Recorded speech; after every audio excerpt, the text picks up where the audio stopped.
Kalen adjusted the strap on his duffel bag as he stepped into the hangar of the starship Virella.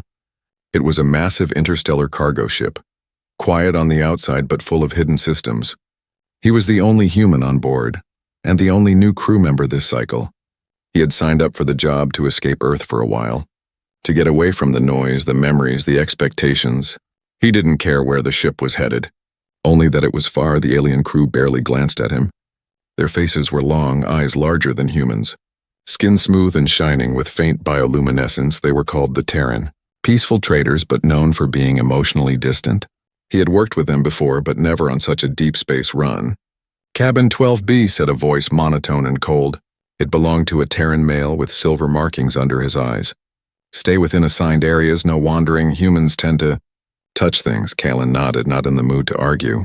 He walked through the ship's corridor, smooth metal walls glowing with blue lights that pulsed softly. There was something calming about it, and yet something made his skin crawl. Just as he reached his cabin, a voice behind him spoke, cheerful and playful. You're the human, right, Kalen? He turned and for a moment forgot how to breathe. She stood there in a sleek uniform, her posture relaxed but eyes sharp. Her name tag read Zayla, and she was unlike the other Terran, more expressive. More alive? Yeah, Kalen replied. That's me. I'm the ship's navigator, she said, stepping closer. I'll be your eyes while you sleep through hyperspace. He forced a smile. Nice to meet you. Zayla tilted her head, studying him. They didn't tell me you'd be so organic, she said with a smirk, then walked away before he could respond.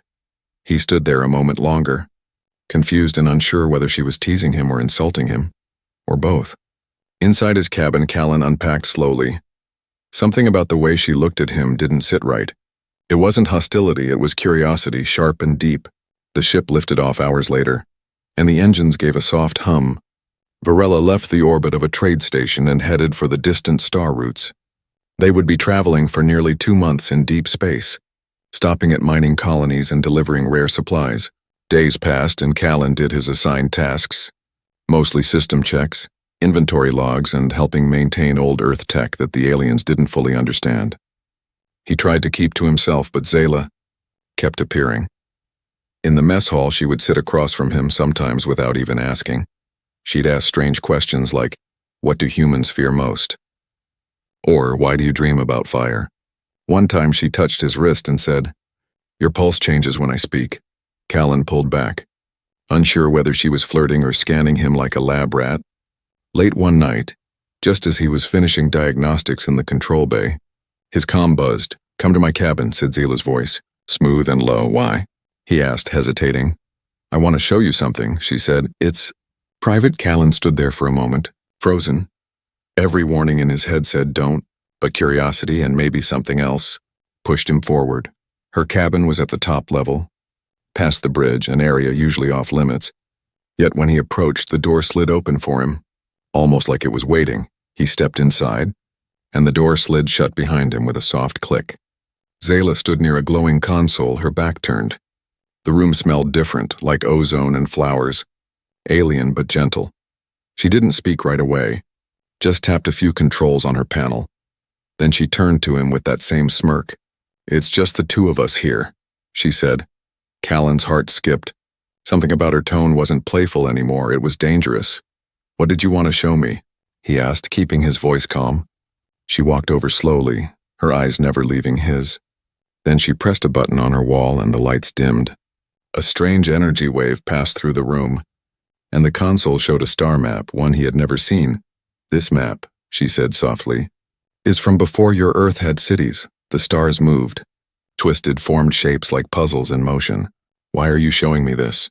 He asked. Zayla stepped closer until they were just inches apart. Because, she whispered, you're not just cargo to me. Kalen, the lights flickered and a low hum filled the air. The ship felt like it had entered another layer of space. Something is watching us, she said, voice barely audible. And it's not part of the crew. Kalen's breath caught in his throat. Was this a trap? Was she insane, or was this the start of something bigger than he ever imagined? Kalen didn't move. Zayla stood close, too close. Her smirk had faded now, replaced with a look that was hard to read, half serious, half curious. The room was still dim, lit only by the soft glow of the ancient star map floating in the air. The stars shifted slowly like they were alive. Kalen felt dizzy just looking at them. "You still haven't answered me," he said quietly. "Why did you call me here?" Zayla raised one eyebrow. "Do you trust me?" "No," he replied honestly. "Good." She smiled again, but softer this time. "You shouldn't trust anyone on this ship." She turned away and picked up 2 small silver cups from a shelf. She handed one to him. The liquid inside was glowing faint blue. "What's this?" he asked, sniffing it carefully. "Truth serum," she said calmly. He froze. "You're joking." "Half joking," she said with a wink. "It's a bonding drink old Terran custom makes you. Open lowers your defense, your kind calls it truth games." He didn't drink, just stared at the cup. "If you're scared." "I understand," she said, sipping her own cup slowly. "But if you really want to know why you're here, drink," against his better judgment. Kalen took a sip. It was cool, slightly sweet, and instantly warm in his chest. He blinked hard, and his thoughts felt slower, but clearer. Zayla sat down on a round cushion and patted the one across from her. Kalen joined, still watching her carefully. "Let's play," she said, "1 question each." "No lies." Kalen nodded. "All right, you start." She leaned forward, eyes sharp. "What are you running from?" He laughed softly, bitterly. "Earth. Too easy," she whispered. "Try again." He looked down at his hands. "I saw someone die and I did nothing." "I can't forget it," Zayla nodded slowly. "Thank you for honesty." "My turn," he said. "Why me?" "Why are you watching me?" She didn't answer right away, then said, "Your energy doesn't match your species." "What does that mean?"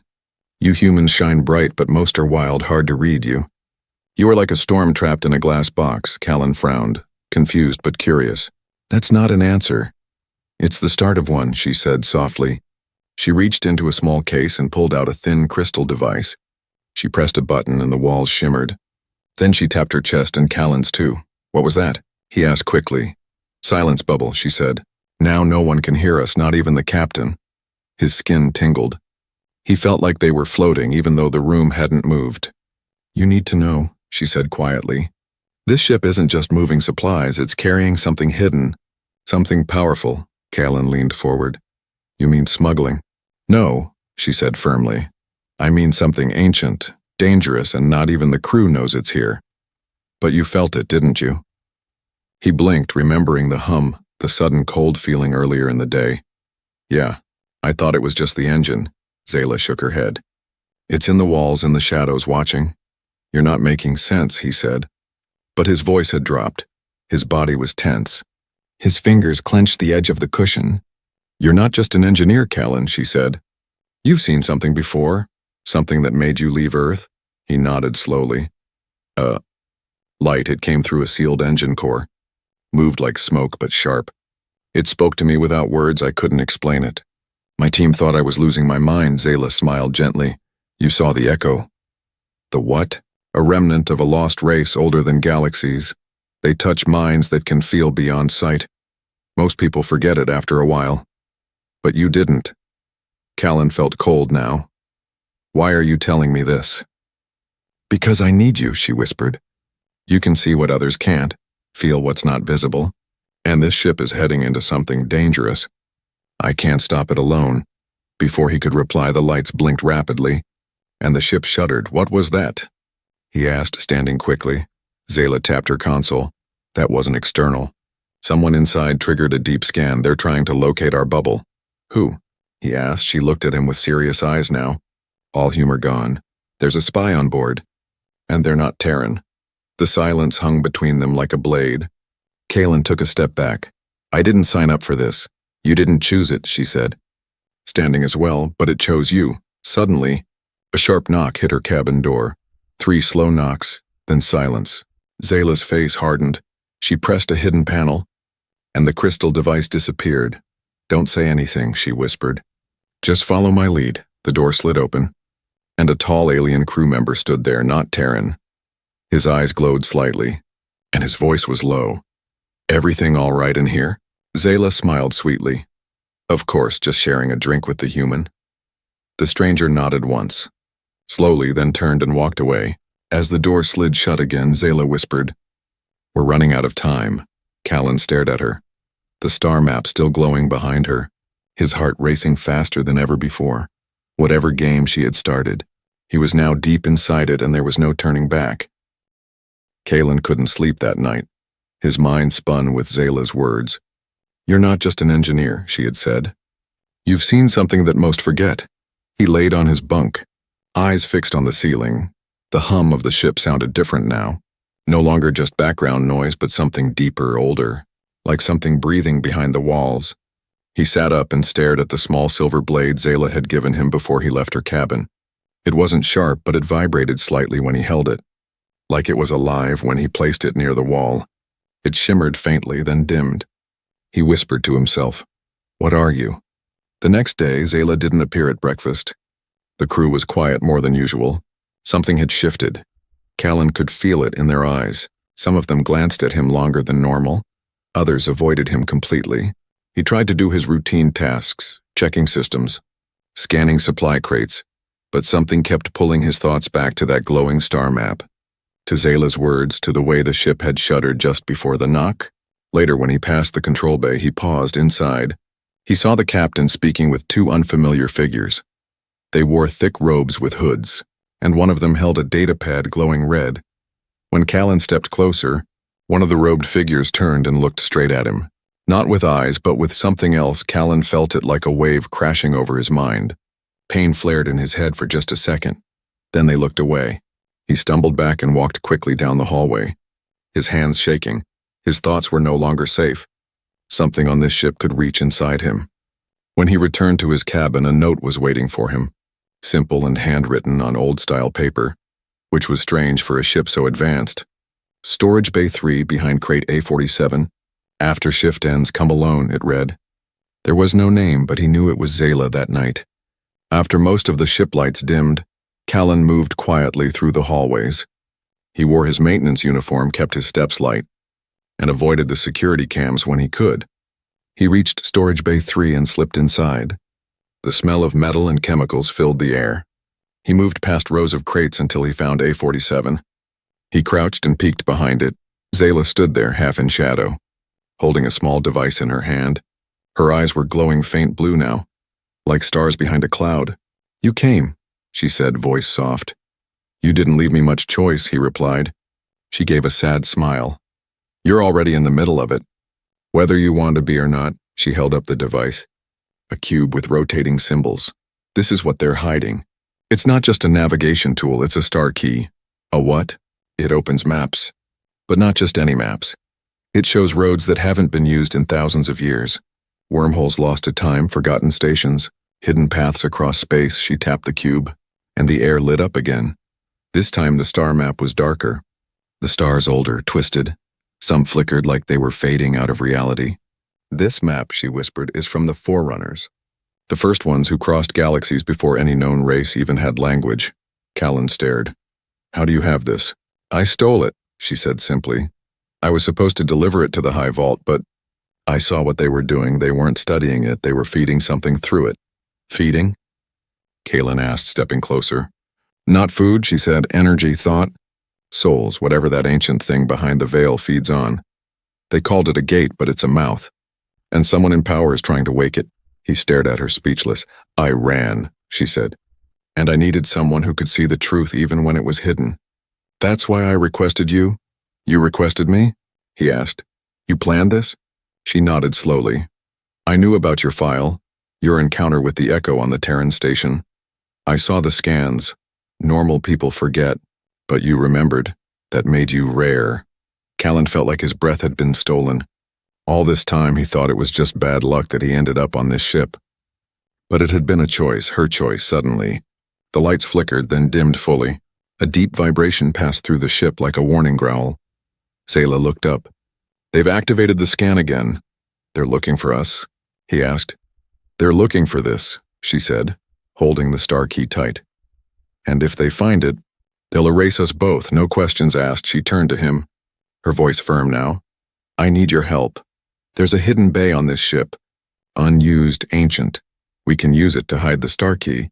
Maybe even activate a jump line and escape if needed." "You're talking about mutiny," Callan said quietly. "I'm talking about survival," she replied. "And if we fail, this galaxy may open the wrong door forever." They stared at each other. surrounded by ancient stars, whispering ships, and secrets too big for one man to hold. Kalen took a deep breath and nodded. Whatever this was, wherever it was going, he was already part of it. The ship felt colder now, not just in temperature, but in mood. Something had changed since last night. Something watched from the shadows, breathing softly between the walls. Kalen walked through the hallway with his tool pack slung over one shoulder, pretending to check power lines, but every few steps he paused. He could feel it, eyes behind him, footsteps that stopped when he stopped. He turned quickly, but the corridor was empty. Still, he knew someone had been there. Zayla had warned him. "There's a spy on board," she had said. "And they're not Terran." He didn't know what that meant exactly, but the way the hooded figures looked at him in the control room yesterday still burned in his memory, especially the way one of them had felt him, not seen. Felt, like their presence touched the inside of his skull. He tried to focus on his task, but it was getting harder. The silver blade she had given him now hung around his neck on a cord, hidden beneath his uniform. It vibrated faintly sometimes, usually when he passed by certain areas of the ship, or when someone strange walked past. Zayla said it reacted to shifted minds, but he didn't fully understand what that meant yet. He stopped outside Cargo Bay 6, pretending to fix a wall panel, and glanced around. Something was off. The lights flickered. Again, it was the 5th time today. Always when he entered certain parts of the ship, then soft footsteps behind him. Slow measured, he turned, but again, no one but now. The blade under his shirt was pulsing faster, like it was warning him. He dropped his wrench on purpose, knelt to pick it up, and took the chance to glance beneath the nearby shadows of the hallway. Their boots just barely visible behind a support beam. Someone was hiding and watching him. He stood up slowly, turned toward the panel again, and tapped his comm discreetly. "Zayla, it's me," he whispered. "Someone's following me." A second later, her voice replied in a barely audible tone. "Don't run, walk to Sector 5 slowly. There's a hidden vent access behind the coolant tanks. I'll meet you there." Kalen pretended to stretch, wiped fake sweat off his forehead, and started walking slowly down the hall. The blade still vibrated. Hotter now. He passed crew members who didn't even look at him. But his instinct screamed that at least one of them wasn't crew at all. By the time he reached Sector 5, the ship had gone oddly quiet even for night cycle. The hum in the walls had changed. Like a second sound was layered beneath it. Something wrong. Something whispering just outside human hearing.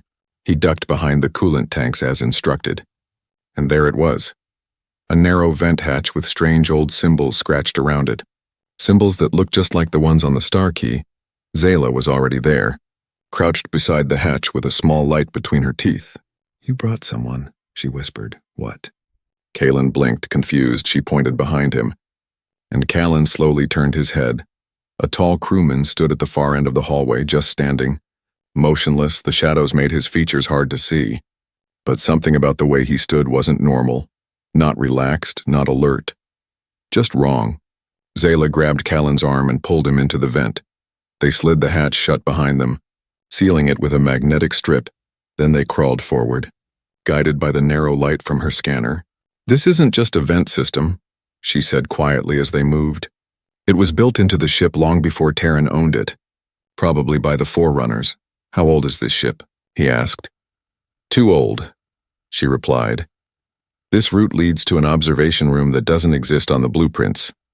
They crawled in silence for minutes, then finally dropped into a small hidden chamber. From there, they could look through a one-way panel into the hallway they had just left. The tall figure was still standing there. Unmoving, then slowly it tilted its head upward. Like it was sniffing the air, Zayla's face went pale. "It's not Terran. What is it?" She swallowed hard. "A mindwalker. They use living bodies to hide their energy. But sometimes, they forget how to act like the host. That one forgot." Kalen's skin crawled. "So, they're already here?" "Not many," she said. "One, maybe two. But if they get the star key and signal back to their kind." She didn't finish the sentence. She didn't have to. They'd already seen the star map glowing with paths no one else knew. Those paths could lead straight into the heart of safe zones. Homeworlds, colonies, is there a way to expose them? Kalen asked, "To prove they're not crew?" She nodded slowly. "But it's risky. We'd have to bring one into a sealed chamber, lower the temperature, and observe their form. They can't hold shape when cold." And the captain? Kalen asked. Can we trust him? Zayla shook her head. I don't know anymore. He was acting strange too, but more subtle. The observation panel suddenly went dark. The hallway lights turned off completely. Zayla grabbed his wrist tightly, her eyes glowing again. They know we're watching, she whispered. Then from somewhere inside the walls a soft tapping sound began, like fingers drumming on metal, closer and closer. The tapping sound inside the walls grew louder. Kalen and Zayla stood still in the hidden observation room, barely breathing. It wasn't footsteps. It wasn't machinery. It was like long fingers, drumming slowly, purposefully, moving toward them. Then silence. Zayla whispered, We need to move. She pulled open a narrow maintenance door at the back of the room, revealing an old ladder leading down. They climbed one at a time, the metal cold under their hands. The deeper they went, the warmer the air became, sticky and heavy like something alive. They dropped into another hallway, this one older, with lights flickering orange, dust in the air. This part of the ship hadn't been used in years. As they walked, Zayla paused and tapped her wrist communicator. Her eyes narrowed. There's a distress signal coming through the ship's main comms, she said, confused. From a colony outpost 2 sectors away, they're claiming a plasma leak and requesting aid. That sounds normal, Callan said, doesn't it? No, Zayla replied sharply. That outpost was shut down 2 years ago, I remember. The place was abandoned after a biological breach. Callan's stomach sank. So, someone's faking it, Zayla nodded. And the captain just approved a detour to assist. They looked at each other. Trap. Why would they risk exposing the ship to an old dead zone? Kalen asked. Zayla's voice was grim. Because they want us alone, off route, away from normal traffic. That's where they'll try to take the key, and maybe us. We have to stop the detour, Callan said. Zayla shook her head. Too late. Jump prep has already started. We're locked in. 10 minutes until hyperspace fold. She looked down the hall, thinking fast.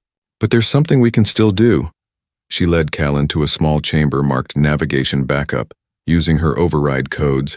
She opened the panel and began to reprogram the emergency route system. What are you doing? He asked. Creating a fake hazard in our path, she said, fingers moving fast. If the nav system thinks we're heading into a gravitational storm, it will trigger an auto-abort on the jump. Callan watched the progress bar fill slowly, every second feeling like a ticking clock inside his chest. Then, a sudden click echoed behind them. They turned.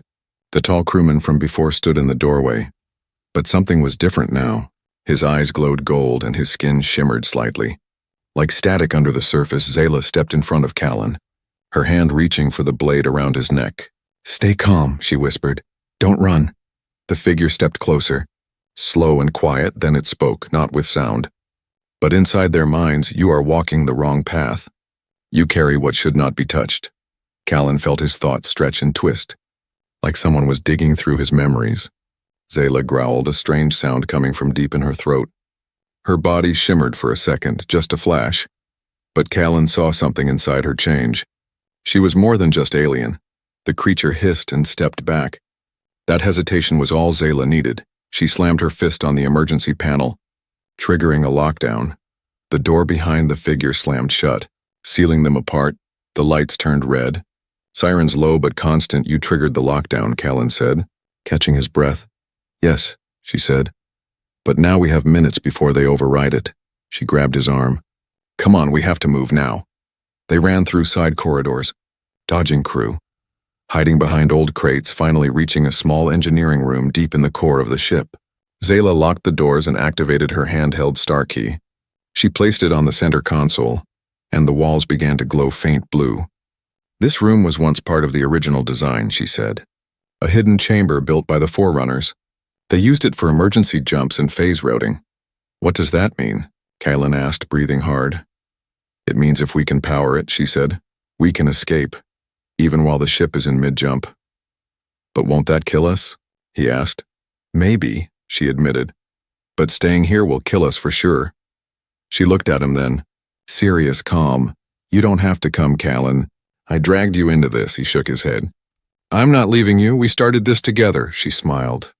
For the first time in days, then the lights flickered again. The ship spoke in its artificial voice, cold and robotic. Jump in T-minus 90 seconds. Zayla activated the power core. The ancient engine groaned beneath their feet.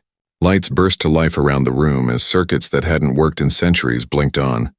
But the blade around Callan's neck started to burn, glowing red. Shaking, Zayla's eyes widened. Something's coming.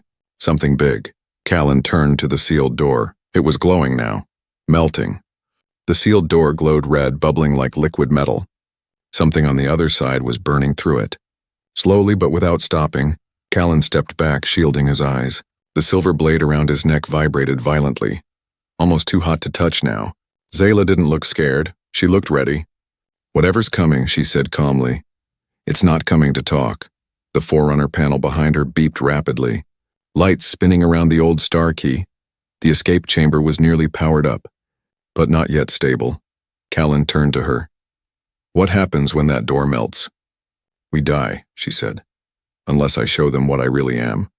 Before Callan could ask, Zayla stepped into the glowing center of the ancient console and raised both hands. Her uniform shimmered and vanished. Her skin, once smooth and glowing faintly blue, now lit up in patterns bright and shifting like starlight across her body. She wasn't just an alien navigator anymore. Her form pulsed with cosmic energy, lines of light running down her arms.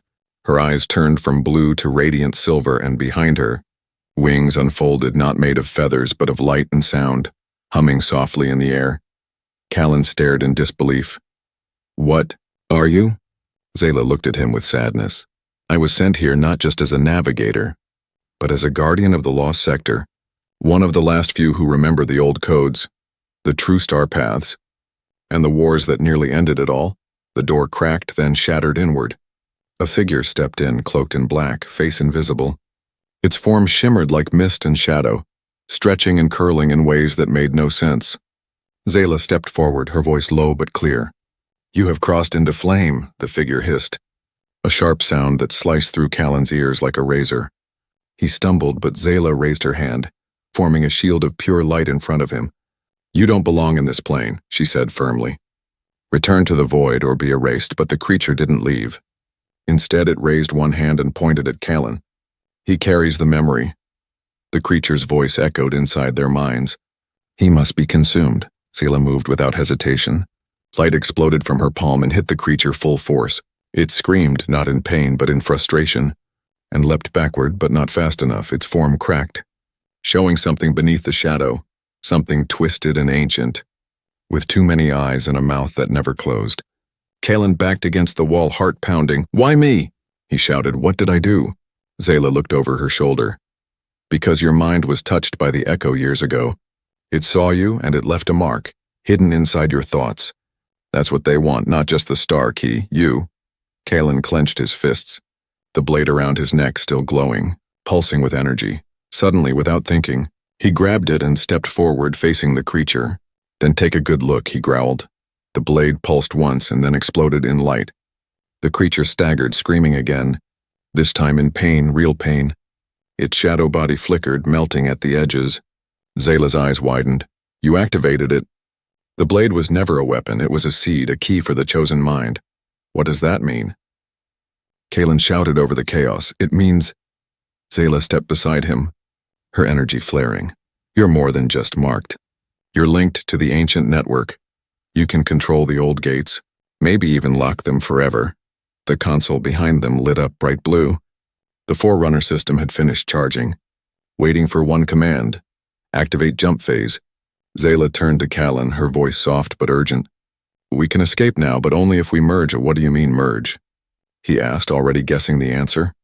"Our minds, our memories, our energy, we fuse. It's the only way to unlock the path and survive the jump." Callan hesitated. "And if I say no?" "The creature survives, and so do its kind," she said. "They'll hunt every world we love, and no one will be able to stop them."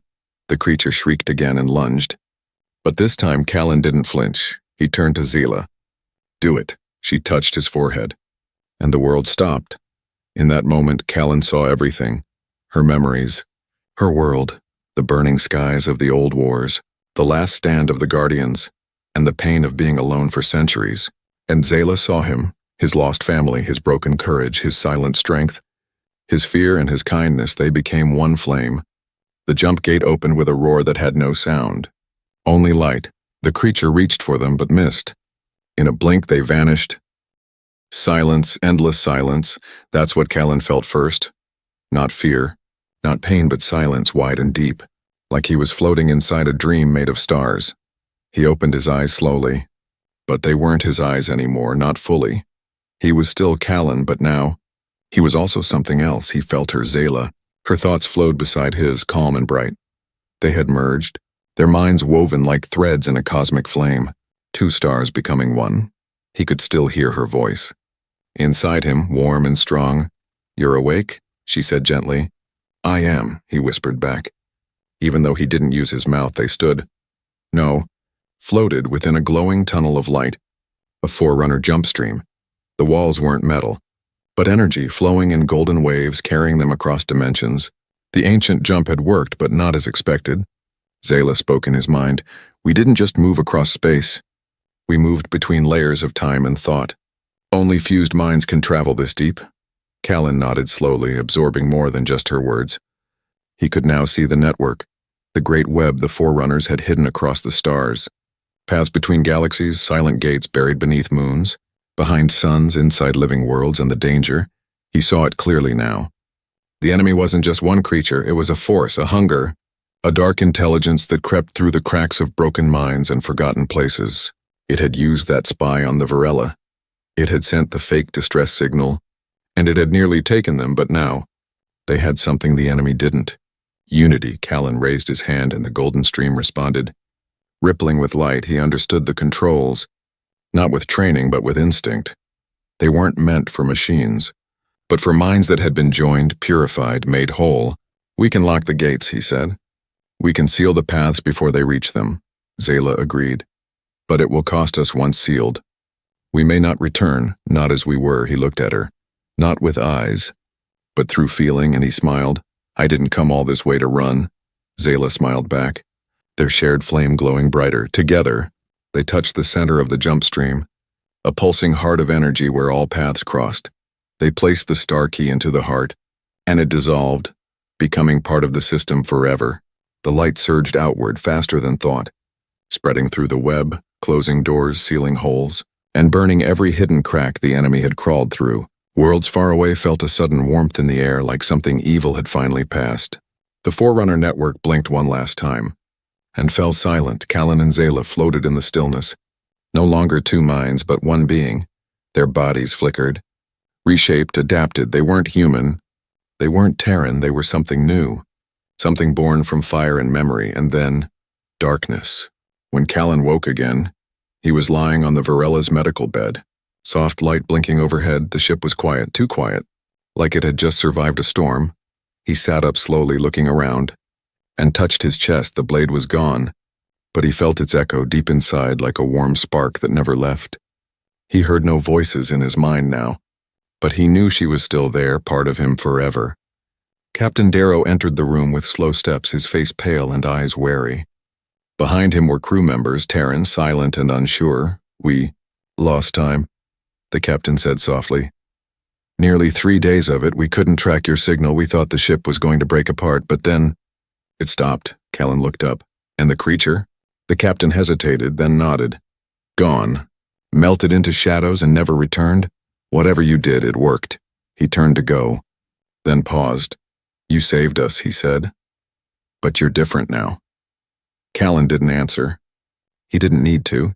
He walked slowly down the hall, his footsteps echoing louder than before. The ship felt alive under him, more familiar now, as if it recognized him. When he passed the crew, they stepped aside, not out of fear but respect. They saw something in his eyes that hadn't been there before. He reached the star deck, the place where Zayla used to stand alone. Guiding the ship through the void, he looked out into the stars and whispered, "It's just the two of us here." And somewhere deep inside, Zayla smiled. They weren't passengers anymore. They were part of the stars, and the stars would never forget them.